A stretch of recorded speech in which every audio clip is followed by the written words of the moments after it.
everyone. I am Mrs. Shumala Hassan, Department of Humanities, the Bhopal School of Social Sciences. And today we are here with our second module on simple linear regression.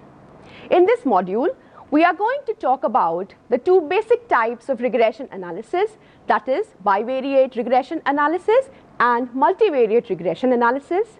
Second, we will go on to elaborate on the ordinary least square methods.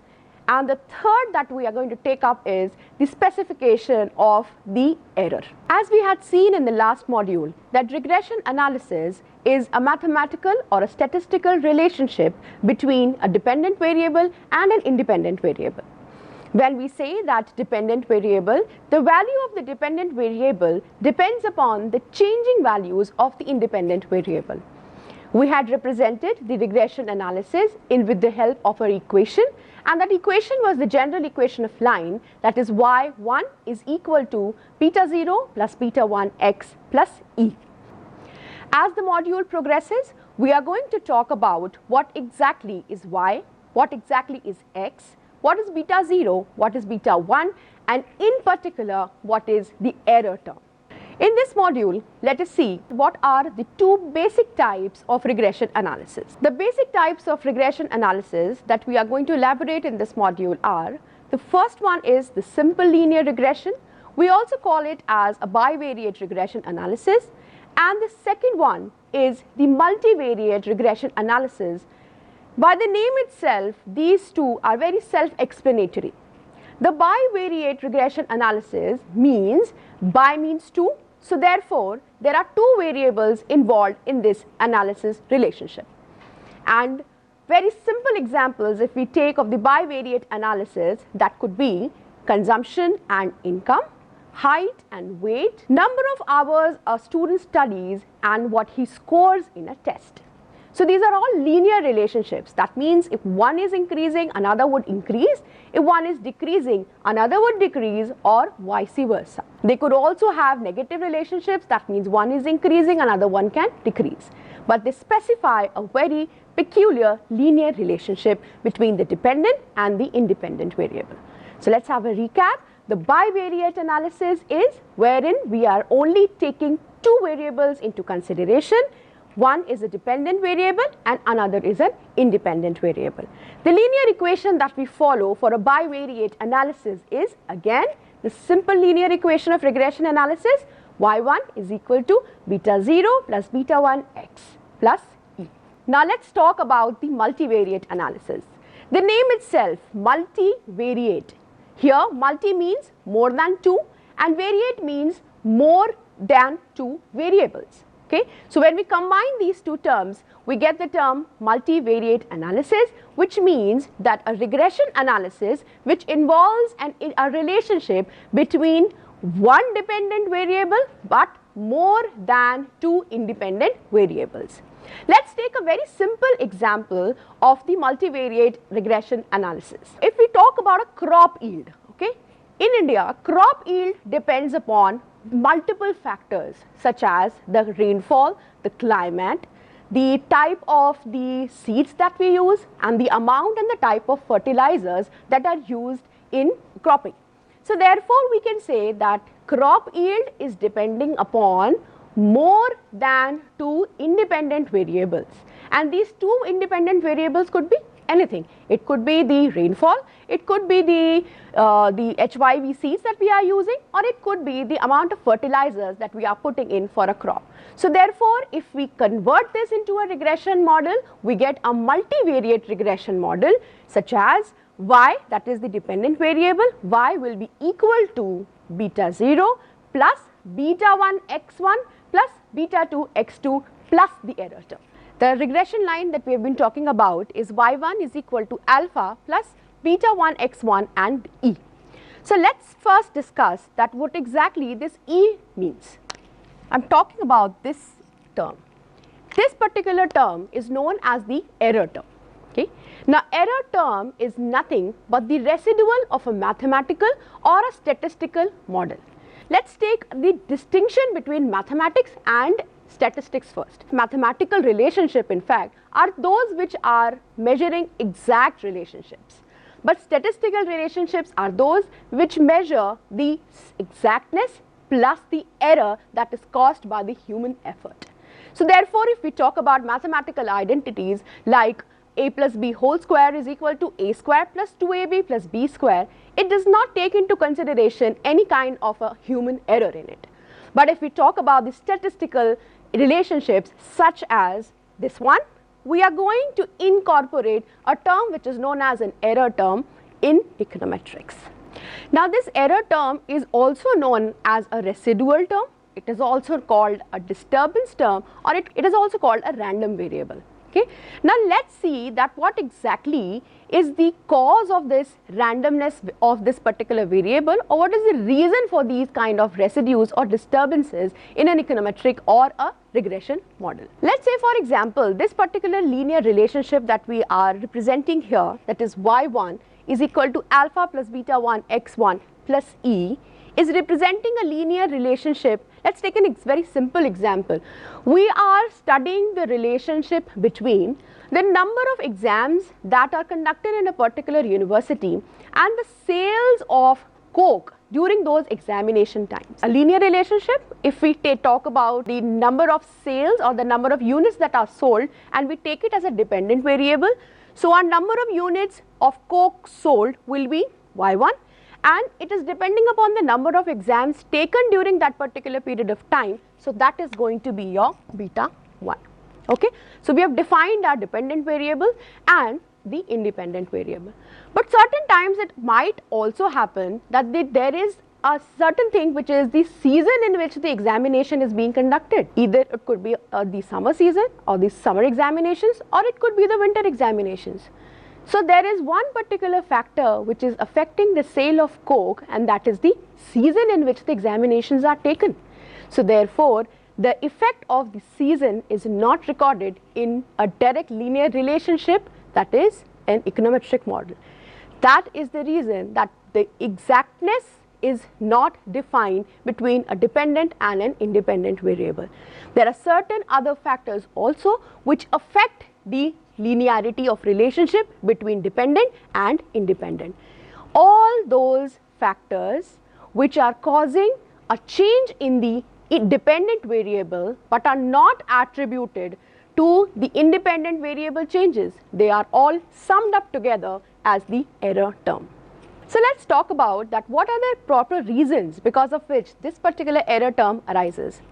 The two basic reasons because of which this error term arises, and it questions the exactness of the relationship between dependent and independent variable. The first one is known as the measurement error, and the second one is known as the omitted error. Now the measurement error, let's take a simple example of, let's say in a particular athletic competition, there are certain athletes and we have to measure the weights of these athletes. Now these athletes are coming one by one, and the measurement scale, the weighing scale that you are taking is not exact. So therefore, there will be a difference. Let's say it is not measuring the exact weight, but it is measuring the weight which is 1 kg less. So therefore, there is a measurement error. And there could be some athletes who are wearing heavy sweaty clothes, who are having some or the other kind of things in their pockets, and they jump on to your weighing scale, but the weighing scale is exact, but even then you will not be able to get the exact weights of these athletes. So therefore, these type of errors are known as measurement errors. And finally, they are going to affect the analysis. The second type of variables which cause the error are the omitted variables altogether. Like we had discussed that the crop yield depends upon the effect of the fertilizers, it depends upon the rainfall, it depends upon the type of seeds that you are using. So in your econometric model, you are considering only two variables and one you are omitting altogether. So even then it is going to be of a cause for change in the dependent variable. So therefore, these are also going to finally result in the occurrence of the error term. So while specifying our econometric model or a regression analysis equation, the first and foremost thing that we have to do is to reduce this error. And how do we reduce this error? The simplest of methods to reduce this error is known as the ordinary least square method. Okay. Now let's discuss what exactly an ordinary least square method does. Before starting the ordinary least square method, I would like to elaborate little more on the error term. The error term arises, or the disturbance term arises, as a difference between the expected value of a variable and the actual value of a variable. Okay. Now there are two terms here which I mentioned. One is the expected value. We call this expected value as y cap, and there is another term which I use, that is the exact value of y, that is y1. So before starting with the ordinary least square method, we should be acquainted with these two variables. This is known as y cap, and this is going to be the exact value what we have got after the collection of data. Okay. So here if I talk about the error term will be equal to the exact value that we have collected after data collection minus the expected value. So the difference between the expected value of the y series of the data set and the actual value that we have collected is the resultant error term. Now let's talk about the ordinary least square method for minimizing the error term. Now how do we do that? Let's take this very simple example of a data set that we have collected.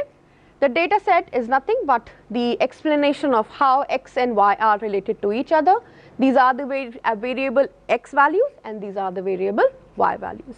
Let's plot this particular example on a b-dimensional plot. So this is my y-axis, this is the x-axis. Okay. Now let's take the markings here. Okay. So this is, let's say, 1, 2, 3, 4, 5, 6, and 8, and probably this could be 1, 2, 3, 4, 5, 6, 7. We're going to take it till here.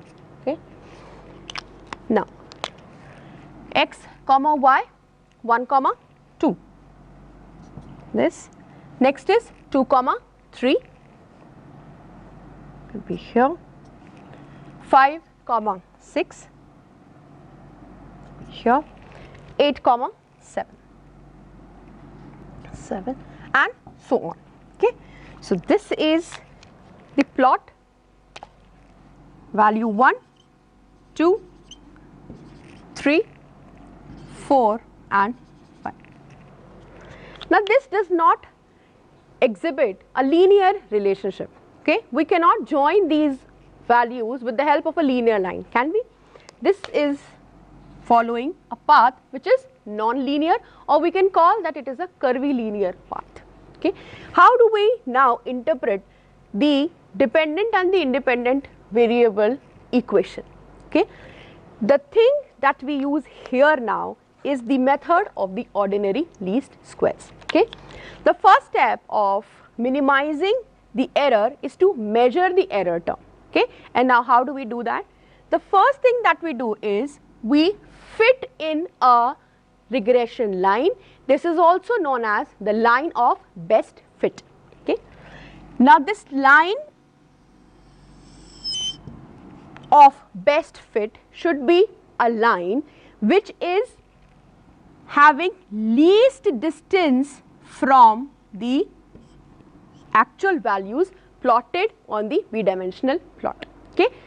This is my expected value, these are my expected values of y, as I explained, y and y cap, right. So these are my expected value. I want all my variables of the y, that is values of the y variable, to be lying on this particular line. But when I collect the actual data, I get all the values of y which are varying here. So this particular distance is the error term. So as we had seen previously, that the error term is the difference between the expected value of y, that is y cap, and the actual values of y. The actual values of y could be y1, y2, y3 and y4 and so on. We can have this as y0 also. Okay. So, this is the linear distance, this is the expected value and these are the actual values. Okay. So, here this could be error 1, okay. Let us take this as error 1, error 2, error 3, error 4 and error 5. Now, let us concentrate on this ordinary least squares. Okay. Why do we call it as an ordinary least square method of minimizing the error term? This particular word squares here will make all the difference. Okay. Now, here we have seen that it is the linear distance between the expected value. This particular blue line is representing the expected value of y and these are representing the actual values that we have collected in the data set. So, therefore, here these distances can take both the signs plus or minus, because sometimes the value which we are expecting could be greater than the recorded value of y1 or it could be less than. So, therefore, certain times it might happen that the positive and the negative values can nullify each other and the least square would become 0, and in reality the error term is never 0. So, the thing that we have to do is to square all the error terms and take a summation of all the error terms. So, here we have summation of d square will be equal to E1 square plus E2 square plus E3 square till En square. This n will represent the number of observations that we have taken. Here in this case the number of observations is 5. So, this n is representing the number of observations as 5 in this particular case. Now, my target is to minimize this distance or the summation of the d squares so that this particular line of good fit is in such a position that it is at least distances from the actual values of y. Now, the mammoth task is to fit this line of best fit, and how do we do that? For that particular reason, we have to calculate the values of alpha and we have to calculate the values of beta. So, in our next module, we are going to concentrate on the calculations of alpha, which is known as the regression constant, and the calculation of beta, which is known as the regression coefficient.